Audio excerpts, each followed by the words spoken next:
நண்பர்களை நீங்கள் பார்த்து கொண்டு இருப்பது உங்கள் குங்குமம் ரிவ்யூ. சரி வாங்க வீடியோக்குள்ள போய் என்ன நடக்க போகுது அப்படின்னு சொல்லிட்டு பாத்தீங்கன்னா, கரெக்டா நம்ம இலக்கியா இருக்காங்கல்ல, அங்க இருந்து வர்றதுக்கான முயற்சி எல்லாமே பண்ணிட்டு இருக்காங்க. நம்ம கௌதமும் ஒரு பக்கம் மேலும் மேலும் முயற்சி பண்ணிட்டு இருக்காங்க. இந்த மாதிரி ஒரு சூழ்நிலையில நம்ம ரேவதிக்கு இந்த விஷயம் தெரிய வந்துருதுங்க. ஐயோ இலக்கியா ஜெயில இருக்காளா அப்படின்னு சொல்லிட்டு ஃபர்ஸ்ட் ஜெயிலுக்கு போறாங்க. அங்க போயிட்டு பர்மிஷன் அது இது வாங்கணும். இவங்க எதுவுமே தெரியாம ஒரு பக்கம் அவங்க குழம்பி போயிட்டு இருக்காங்க. அந்த சமயத்துல அங்க ஒரு நல்ல போலீஸ், அதாவது யாருன்னு சொல்லிட்டு பாத்தீங்கன்னா நம்ம விக்ரம் வர்றாருங்க. வந்து என்னம்மா என்னாச்சு, என்ன இங்க வெயிட் பண்ணிருக்கீங்க, என்ன இங்க சச்சரவு அப்படின்னு சொல்லிட்டு கேக்குறாங்க. இப்படிதான்பா என்னோட மருமக ஜெயில இருக்கா, அந்த விஷயம் எனக்கு தெரியவே தெரியாது, இப்பதான் தெரிஞ்சு அவளை பாக்கலாம்னு சொல்லிட்டு வந்தேன். இந்த மாதிரி ப்ரொசீஜர் எல்லாம் இருக்குமா, அதெல்லாம் எனக்கு எதுவும் தெரியாதுப்பா அப்படி இப்படின்னு சொல்லிட்டு கண்ணீரோட அழுறாங்க. சரி வாங்கம்மா நான் கூட்டிட்டு போறேன்னு சொல்லிட்டு பர்மிஷன் வாங்கிட்டு உள்ள கூட்டிட்டு போய் இலக்கியா கிட்ட பேச வைக்கிறாங்க. அப்ப அவரும் கூடியே தான் இருக்காரு. கரெக்டா இலக்கியாவும் மறுபக்கம் ரேவதியும் பேசின்னு இருக்காங்க. ரேவதி இருந்து எல்லாமே அந்த அஞ்சலி மேலதான் தப்பு, அவ வயிற்றுல குழந்தை நிரூபிக்கதானே நீ அந்த விஷயமே செஞ்ச, அவ எப்படி இந்த மாதிரி எல்லாம் போட்டு உன்னை பிரச்சனை மாட்டி விட்டா அப்படின்னு சொல்லிட்டு கேக்குறாங்க.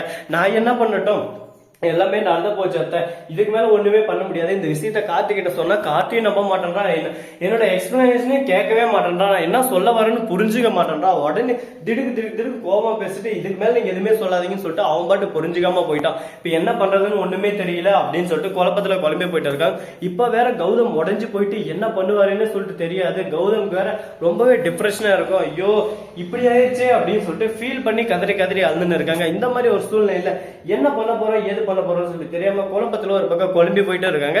சரி இப்படியெல்லாம் ஒரு பக்கம் மேலாக போயின்னு இருக்கும்போது மறுபக்கம் என்ன நடக்குதுன்னு சொல்லிட்டு பாத்தீங்கன்னா, கரெக்டா நம்ம தலைமை SSK இருக்காங்க, அவன் என்ன பண்றான்னு சொல்லிட்டு பாத்தீங்கன்னா, கரெக்டா அந்த இடத்துக்கு வரான். கரெக்டா அந்த இடத்துல வந்து பர்மிஷன் ஆல்ரெடி வாங்கிட்டு இருக்கான். இலக்கியா கிட்ட வந்து பேசுறான். என்ன இலக்கியா ஜெயில கழிக்கின்ற போல ஜெயில வசதியெல்லாம் இப்படி சவிக்குமா, இதுக்குதான் அப்பவே சொன்ன விஷயத்துல தலையிடான்னு சொல்லிட்டு, எப்படி நானும் என் மகளும் சேர்ந்து வச்சோம் பாத்தியா ஆப்பு, இதுக்கப்புறம் வாழ்நாள்ல நீ வெளியவே வர முடியாது, இதுதான் உன்னோட லாஸ்ட் செகண்ட்ஸ், இதுக்கப்புறம் நீ என் வாழ்க்கையில வரவும் முடியாது, உன் புருஷன் வந்து என் பிசினஸை கெடுக்கவும் முடியாது அப்படின்னு சொல்லிட்டு ஆணவமா பேசுறான். உடனே ரேவதி இருந்து சதுல இருந்து வந்து பலம் ஆன ஒரு அடி வர்றாங்க. ஏண்டா நீ எல்லாம் ஒரு ஆளாடா, உன்னால எதுக்குடா இந்த மாதிரி ஒரு ஜென்மமா பெத்தவங்க அம்மா அப்படி இப்படின்னு சொல்லிட்டு கேட்க ஆரம்பிச்சிடுறாங்க. உடனே பாக்குறீங்க, வா வா வா வா நீ எங்க இங்க இலக்கியா, இவன் எப்படி உனக்கு தெரியும் அப்படின்னு சொல்லிட்டு கேட்க, உடனே பாக்குறமே, டே ஆமாண்டா இலக்கியா என்னோட மருமாடா, கௌதம் தாண்டா என்னோட பிள்ளை, அதாவது நீ பெத்த பொல்லடா அப்படின்னு சொல்லிட்டு சொன்னதான்.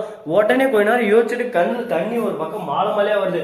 யார் சமயம் திருந்திட்டானா, இவ்வளவு டக்குன்னு திருந்திட்டான் அப்படின்ற மாதிரி ஒரு பக்கம் கௌதம் என் பிள்ளை, ஏன்னா நம்ம SSKவுக்கு பிள்ளையே இல்லைல்ல, அதனால அந்த பிள்ளை நல்லவனா இருக்கிறதுனால உடனே இவருக்கு பிடிச்ச உடனே கௌதம் ஏன் பிள்ளையா, இலக்கியா என்னோட மருமகளா, இப்பவே இதெல்லாம் நான் தடுத்து நிறுத்துறேன், அஞ்சலிக்கு போன் பண்ணி அஞ்சலி இலக்கியாவை வெளியே விடு அப்படின்னு சொல்லிட்டு சொல்றாங்க. உடனே அஞ்சலி இருந்தா நான் ஏன்பா விடணும், என்னால முடியாது, நல்ல காரணமா தான், இதை வச்சு நான் ஒரு சூழ்ச்சி பண்ணலான்னு இருக்கேன், நீயா விட்டியானா சந்தோஷம் அப்படின்னு சொல்றாங்க. என்னப்பா சூழ்ச்சி, இந்த சூழ்ச்சியில சொத்து எல்லாமே உனக்கு வந்துருமா, இதுக்கப்புறம் நீ கவலையே வேணாம் அப்படின்னு சொல்றாங்க. சரிப்பா நீங்க சொல்றதுனால நான் வாபஸ் வாங்குறேன் அப்படின்னு சொல்லிட்டு, ஒரே கல்லுல ரெண்டு மகன்னு சொல்லிட்டு அஞ்சலி நினைச்சிருந்திருக்கா.